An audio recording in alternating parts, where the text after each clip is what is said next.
जो लोग मुझे और मुझ जैसे हजारों लाखों राष्ट्रवादियों को धमकियां देते हैं, उनसे एक सवाल जरूर पूछते भाई, अगर तुम इतने ही बहादुर हो, इतना ही तुम्हारा पुरुषार्थ जागा हुआ है, इतना ही तुम्हें तकलीफ है इस्लाम और मुसलमान के खिलाफ और उसके बारे में सच्चाई बोलने से, तो तुम किसको डरा रहे हो? तुम डरे, तुम्हारे पूर्वज डरे, और तुम्हारे पूर्वजों ने तलवार के जोर पर धर्म बदल करके मजहब इख्तियार कर।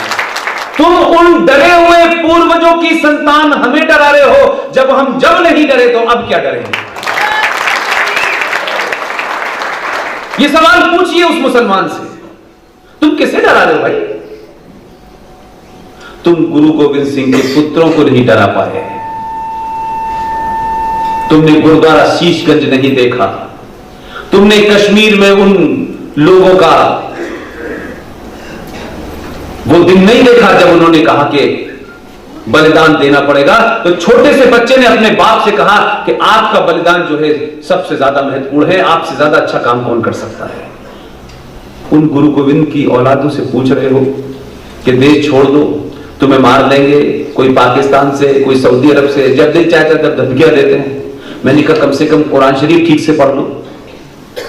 अगर कुरान शरीफ भी पढ़ लेते और मुसल्लम ईमान होता, यानी कंप्लीट ईमान होता, शरिया और हदीस भी पढ़ लेते थोड़ी देर के लिए, तो ये बेगैरत मुसलमानों, झूठे मक्कार मुसलमानों, तब भी तुम ये बात नहीं कहते। जो मजहब ये मानता है कि जो आया है वो जाएगा, उसके जाने का समय तय है, उसके जाने की जगह भी तय है, जब तक वो नहीं जाएगा तो आप कौन होते हैं उसे भेजने वाले? लिहाजा आप धमकियां दे सकते हैं, मार नहीं सकते।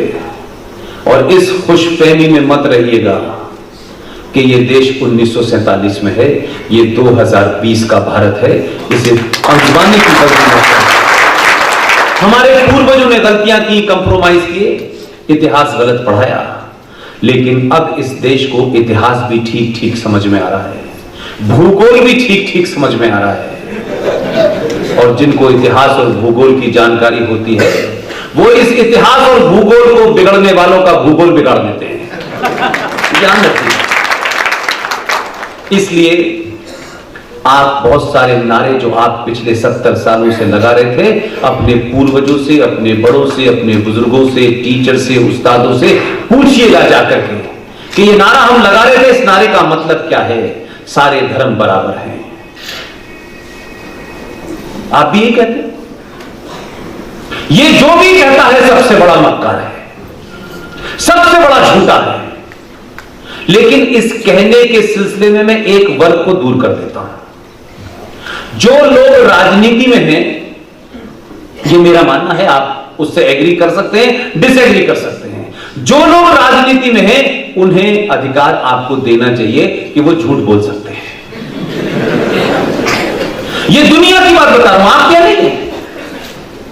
दुनिया में जहां जहां लोकतंत्र है, उस लोकतंत्र में जो लोग चुनाव लड़ते हैं, झूठ बोलना उनकी मजबूरी है, क्योंकि समाज को झूठ सुनने की आदत है। एक उम्मीदवार आ जाए और कहे जीतने के बाद मैं हर एक को 100-100 ग्राम सोना बांटूंगा।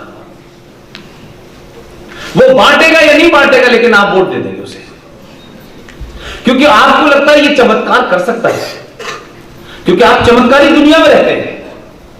70 साल इन्हीं बुनियादों पे आपने वोट दिया। इसलिए लोकतंत्र में नेताओं को झूठ बोलने की इजाजत दे दीजिए, लेकिन समाज को झूठ बोलने की इजाजत नहीं है, क्योंकि अगर जब समाज झूठ बोलने लगेगा तो फिर ये मान के चलिए कि राष्ट्र नहीं बचने वाला। सरकारें देश चलाने के लिए आती हैं, लेकिन राष्ट्र को समाज चलाता है।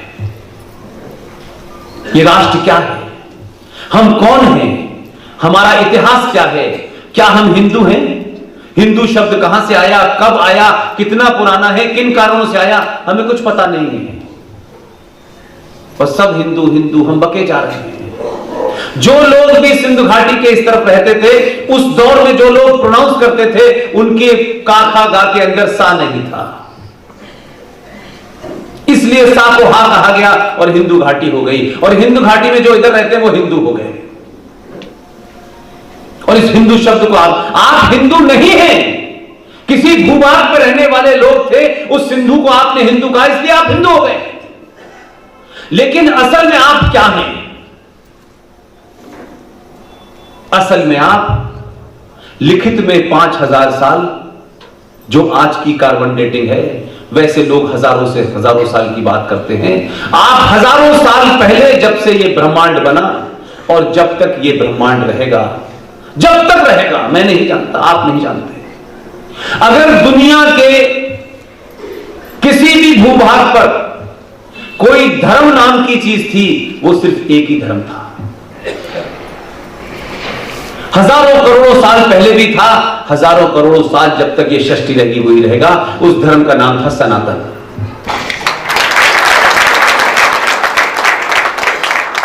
और सनातन क्या है? आप सनातन के वंशज हैं, आपका डीएनए सनातन है, आपका डीएनए और कुछ नहीं है। ये तो 1400 साल पहले कुछ लोग पैदा हुए और इस 1000 साल के कालखंड में आप ऐसी स्थिति में पहुंच गए कि सनातन, जिन्होंने पूरी दुनिया को ज्ञान विज्ञान बांटा हो, पूरी दुनिया को चलना सिखाया हो, गिनना सिखाया हो, बड़ा बड़ा कंट्रीब्यूशन है, आपके बगैर दुनिया कुछ थी ही नहीं। और आज भी दुनिया आपके उसी पुरुषार्थ को जानती है, आपको आज के भारत से नहीं जानती। आप कितनी दूर तक चले गए, आज आप यादव हो गए, ठाकुर हो गए, ब्राह्मण हो गए, दलित हो गए, अगड़ा पिछड़ा, इतनी चीजों में आप बढ़ गए कि आपको यह पता ही नहीं था कि यह एक सिस्टम था। ये कोई कास्ट नहीं थी कि कोई पैदा ब्राह्मण हुआ है, कोई पैदा बनिया हुआ है, कोई पैदा यादव हुआ है। ये पैदा होने से उसका कोई संबंध नहीं था। जैसे भारतीय सेना में जिसके अंदर वो पुरुषार्थ होता है, जिसके बाहुबलों में वो जान होती है, जो उसके पैरामीटर पे आएगा वो फौजी कहलाएगा। आप क्या कभी कहते हैं ये दलित फौजी है, ये ठाकुर फौजी है, ये ब्राह्मण फौजी है? वो फौजी है, उसका काम है भारत के खिलाफ जो भी आक्रमण होगा उसको रोकेगा। इसी तरीके से क्षत्रिय हुआ, जिनके पास ज्ञान था वो मंदिरों में बैठ करके ज्ञान की बात करते थे, इतना ही उनका काम था। लेकिन आज हो क्या गया है, मंदिर वाले को सत्ता चाहिए, जो फौज में आया उसे भी सत्ता चाहिए, जो फसल उगा रहा है उसको भी सत्ता चाहिए। सारा का समाज सत्ता केंद्रित हो गया है। हर आदमी कहता है हम सुपीरियर हैं, हम सुपीरियर हैं। आप 5000 साल पुराने इतिहास से लेकर के आज तक आप वही हैं, आपका डीएनए वही है। इसलिए आधुनिक भारत में मैं भगवान राम का जिक्र सिर्फ उस रेफरेंस में करता हूं कि भगवान राम जब यहां से गए और उनकी पत्नी को कोई लेके चला गया, उनका गुस्सा था कि उनकी पत्नी को कोई उठा के ले गया है। भगवान राम के पास कोई कमी थी? भगवान राम जब उनको वनवास हुआ तो उनको देखे कि वो सब कुछ छोड़ गए, तीर कमान अपने साथ लेके गए। चिड़ियों का शिकार करना था क्या? भगवान राम से ज्यादा अकलमंद है क्या हम लोग?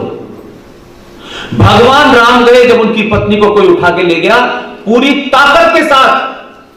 हमने कहा ना कि हमने अपने आप को एक बुज़दिल और डरपोक बनाने के लिए नए नए प्रकल्प कर दिए। भोजन करिए, भाषण करिए, सो जाइए, लड़िए बड़िए मत। लड़ना नहीं, हमें लड़ने कोई और आएगा। तो सोमनाथ के मंदिर का क्या हाल हुआ? चंद गुंडे आए और जो 500 पुजारी थे भाग गए। उनको लग रहा था शिवजी में से कोई शिवजी पैदा होंगे, वही बचाएंगे। अरे भगवान का जिक्र या किसी बहादुर आदमी का जिक्र इसलिए किया जाता है कि उससे हमें पुरुषार्थ जगाने में मदद हो, हमारे अंदर उस जैसी ताकत पैदा हो जाए, इतना ही मदद होता है। लेकिन ऐसा थोड़ी होता है क्या कहते हैं कि जो है वो शिवजी के लिंग में से क्या कहते हैं कोई और पैदा हो जाएगा और वो बचाएगा मंदिरों को। चंद गुंडे आए थे, मारपीट के आपको भगा दिया, आपका मंदिर 17 बार तोड़ा, आपको तब भी समझ में नहीं आया। अभी भी आप घंटा बजाने में लगे हुए हैं। घंटा बजाने का समय है, घंटे की एक विधि है, उसे तभी बजाइए। घंटा बजाने से शत्रु नहीं डरने वाला, शत्रु लगेगा 303 की गोली आपके हाथ में होगी, शत्रु दूर खड़े के पास। ये अजीब हमारे यहां घालमेल करा है। हम सारी चीजों का हल ढूंढते हैं भजन कीर्तन में। भजन कीर्तन नहीं है, वो किसी खास काम के लिए बना हुआ है।